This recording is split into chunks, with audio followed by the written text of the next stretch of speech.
Hello, I'm Sneha Koshi. Prime Minister Modi's strong push for Uniform Civil Code recently has drawn sharp political reactions from the opposition parties, which are also split on their opinion on the issue of implementing Uniform Civil Code.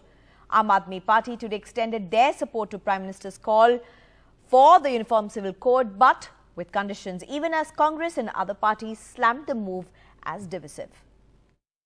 एक घर में परिवार के एक सदस्य के लिए एक कानून हो, परिवार के दूसरे सदस्य के लिए दूसरा कानून हो, तो क्या वो घर चल पाएगा क्या? Maulana Arshad Madani, the head of the country's largest Muslim organization, the Jamaat-e-Ulama-e-Hind, says he is disappointed with the statement of Prime Minister Modi on the need for a uniform civil code. He says the last Law Commission report on a uniform code makes it clear that there should be no change to the status quo. Maulana Madani's remarks come after a late-night meeting of the All India Muslim Personal Law Board, which says that they will now submit a report to the Law Commission on their views. अब जो सूरत हाल आ रही है कि प्रधानमंत्री इसकी तायीद कर रहे हैं, ये चीज़ हमें ये बात बहुत खुलकर सामने आ गई। ये चीज़ बड़ी ख़राब है। मैं पहले भी इस बात को समझता था, इसीलिए मैंने मुसलमानों से कहा था कि वो सड़कों पर एहतजाज न करें, हम नौमान के साथ अपनी बात को लिख दें। BJP leaders say a uniform civil code is a must in a country to ensure common laws on marriage, divorce, adoption, inheritance and succession. इस कॉमन सिविल कोड से किसी के धार्मिक आस्था, किसी के धार्मिक जो उनका काम करने का तरीका है या उनके धर्म है, उस पर कोई अतिक्रमण नहीं है। 80 से ज़्यादा देश हैं जहां पर कॉमन सिविल कोड है। The Congress party wants the government to make its stand clear on uniform civil code, though some leaders such as former Finance Minister P. Chidambaram have urged that the Prime Minister's remarks are meant to divert attention from issues such as inflation, unemployment and hate crimes. मेरी party ने इस पर एक स्पष्ट position ली है। जो पहले ये बात उठी थी तो हमारी पार्टी ने एक स्पष्ट कहा था कि हम जानना चाहते हैं कि यूनिफॉर्म सिविल कोड का क्या तात्पर्य है, क्या मतलब है, इसके बारे में सरकार का पक्ष क्या है और किस किस विषय पर यूनिफॉर्म सिविल कोड में वो कुछ हस्तक्षेप करना चाहते हैं या कुछ परिवर्तन लाना चाहते हैं, इसको पहले वो स्पष्ट करें। Interestingly, in yet another sign of possible differences between the Aam Aadmi Party and the Congress, as opposition parties try and unite ahead of the general elections, the Aam Aadmi Party says they back a uniform civil code in principle. In principle, हम UCC को support करते हैं, in principle. आप देखेंगे कि article 44 भी इसको support करता है। आर्टिकल 44 ये कहता है कि यूसीसी होना चाहिए, तो इन प्रिंसिपल हम इसका सपोर्ट करते हैं। लेकिन चूंकि ये मुद्दा ऐसा है जिसमें सभी धर्म संप्रदाय से जुड़ा हुआ मुद्दा है, इसलिए हमारा ये मानना है कि इसको एक वाइडर कंसल्टेशंस के थ्रू ही देश में लागू करनी चाहिए। What's clear is that ahead of the general election, a debate around a uniform civil code may be a key political theme, though it's unclear so far if a bill will be introduced in the forthcoming monsoon session of Parliament. With Saurabh Shukla, Usama Shab, NDTV. Chhattisgarh Chief Minister Bhupesh Baghel's political rival T.S. Singh Deo has been named his deputy ahead of state's elections due by the year end, ending speculation about a change in the top post. The decision was made at a meeting at the Congress headquarters in Delhi on Wednesday. According to Congress sources, the move is aimed at countering factionalism in a state where the party thinks they have a shot at winning a second term. पहले तो बहुत आभार व्यक्त करना चाहूँगा, गहरा आभार व्यक्त करना चाहूँगा। कांग्रेस प्रेसिडेंट आदरणीय मल्लिकार्जुन खड़गे जी ने एक जवाबदारी दी है। कांग्रेस पार्टी ने काम करने का मौका दिया और लीडरशिप ने जवाबदारियां दी, तो जीवन में यही है कि जो जवाबदारियां मिले हैं उनको अच्छी तरीके से अपनी क्षमता के अनुरूप निभाओ, सबको साथ लेके चलना है और कोशिश करना है कि सीमित समय में भी जो कुछ कर सकें मिलजुल के हम लोग सबको कांग्रेस के भले के लिए, पार्टी के भले के लिए, छत्तीसगढ़ के भले के लिए, छत्तीसगढ़ के नागरिकों के लिए प्रयास करना है। And 2 months since ethnic clashes broke out in Manipur, the state is yet to return to normalcy. Scores of people continue to live in relief camps with no homes to go. NDTV's Saurabh Gupta spent a day at one such relief camp, which was meant only for pregnant women and new mothers who delivered their babies during the violence but had no home to return. Here's NDTV's ground report. Meet Nantoebi. Her name means shining light and she's 9 days old. At a time of ethnic tension in Manipur that has taken over 120 lives and displaced thousands, she brings a ray of hope to her family and everyone at this relief camp in Imphal, set up for pregnant women. Since the violence began, the camp has seen the birth of 9 boys and 7 girls, as their mothers have been displaced at critical junctures of their pregnancy. Yeah, 57 women we have entered here now. Out of them, we have got 16 children. Our respected Madam President goes to different relief camps for distribution of relief materials and others, and he he can see the difficulties of pregnant women. That's why we have started this relief camp. Nantoebi's mother, 24-year-old Amom Priyolata, says she's relieved.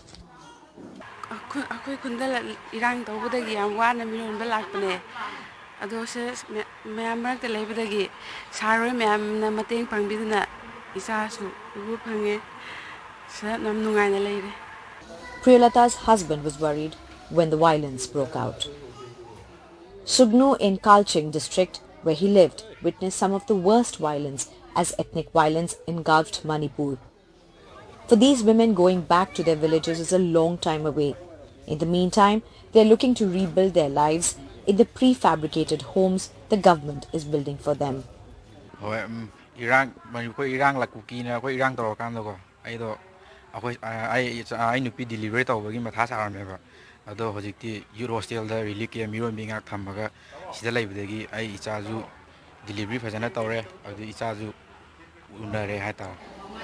The relief camp is being run by the BJP, and the state BJP president Sarda Devi spends a lot of time here.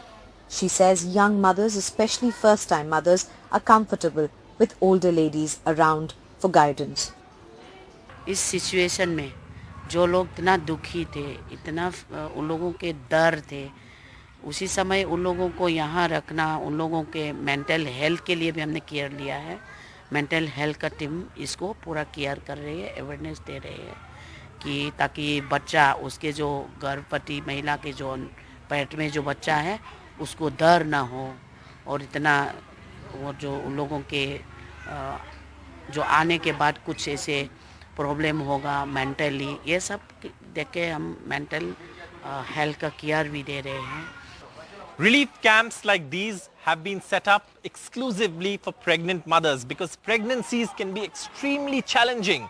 These camps are helping these mothers to deliver their children, and today is one such happy moment to celebrate the birth of new life in a time of violence and destruction. With camera person GD Shankar, at a relief camp in Imphal in Manipur, Saurabh Gupta, NDTV. Of course, Rahul Gandhi is set to visit Manipur on Thursday. Now, moving on, it's high time that we all step back, take a deep breath and stop either pressurizing children or help ease the academic competitiveness. 2 more deaths by suicide have been reported in Kota, the coaching hub in Rajasthan. It's the 14th death by suicide of students in Kota this year. The tragic events once again put the scanner on mental health and severe cutthroat competitions.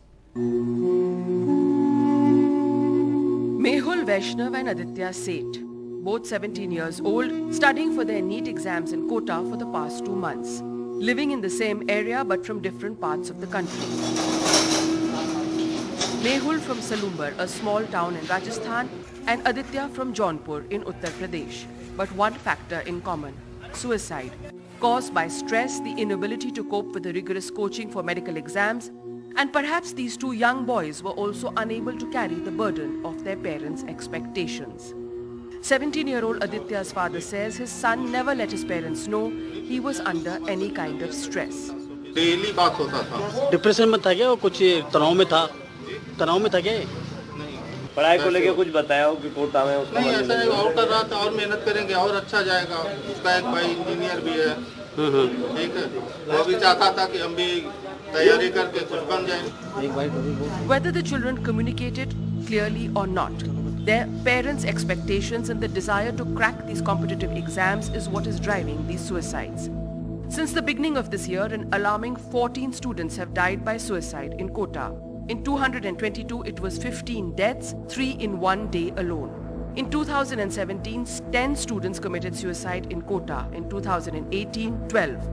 During 2019 and 20, in the middle of the pandemic, there were few students in Kota. In 2021, as coaching resumed, 9 students died by suicide. Experts say post-COVID, the suicide rate is increased by 60% in Kota. दोनों ही करीब 2 महीने पहले कोटा में आए थे।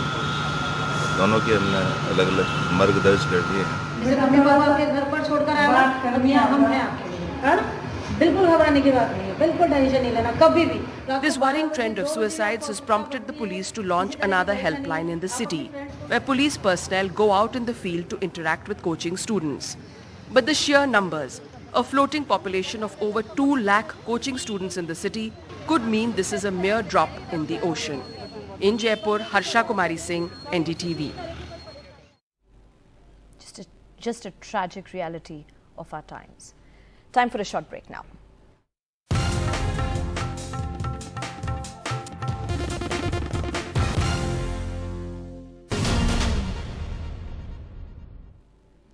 Welcome back. With the Kailash Mansarovar Yatra suspended for several years, the Uttarakhand Tourism Department is exploring the possibility of offering pilgrims a glimpse of Mount Kailash from the old Lipulek peak. Neeta Sharma explains. Earlier, if you wanted to go for Mansarovar Darshan, you needed a Chinese visa to do the darshan, but now that is not the case. All you need to do is you need to visit Uttarakhand, Old Lipulek Pass, and from there you can do darshan. As the crow flies, from there the distance is about 50 kilometers.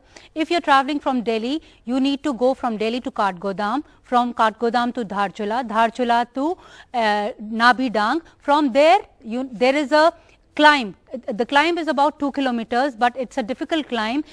In the first half of the journey, you can go by car, and in the second half, that is the 2 kilometers, you need to climb up, and from there you can have darshan right in front of you, Mansarovar lake also and mountain also. Interestingly, Uttarakhand administration has worked out strategics, logistics as to how Indians are going to go and do darshan from there. They have also prepared a report. They are going to submit that report to the Uttarakhand government. We also spoke to the team members. They said the climb, the total distance from the sea level, it's about 17,500 feet high. So you need to acclimatize further. Also, border road organizations have also constructed roads, and the roads are well enough that you can drive right to the foothill of the hill. As of now, all you need is a Chinese visa. The Yatra has already started from 1st of May. It will go on till October.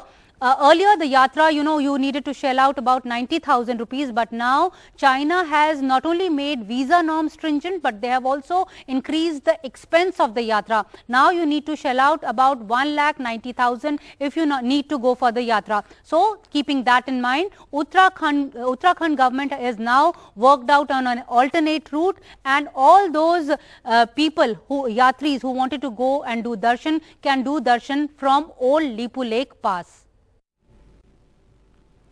And former West Bengal Chief Minister Buddhadev Bhattacharjee son has decided to undergo a gender affirmation procedure after identifying as a man for years. Suchetan, who was earlier known as Suchetna, has started taking legal advice and consulting with psychiatrists to obtain the necessary certificates. His decision has sparked a conversation on how often trans men and women are forced to suppress their identity due to social pressures.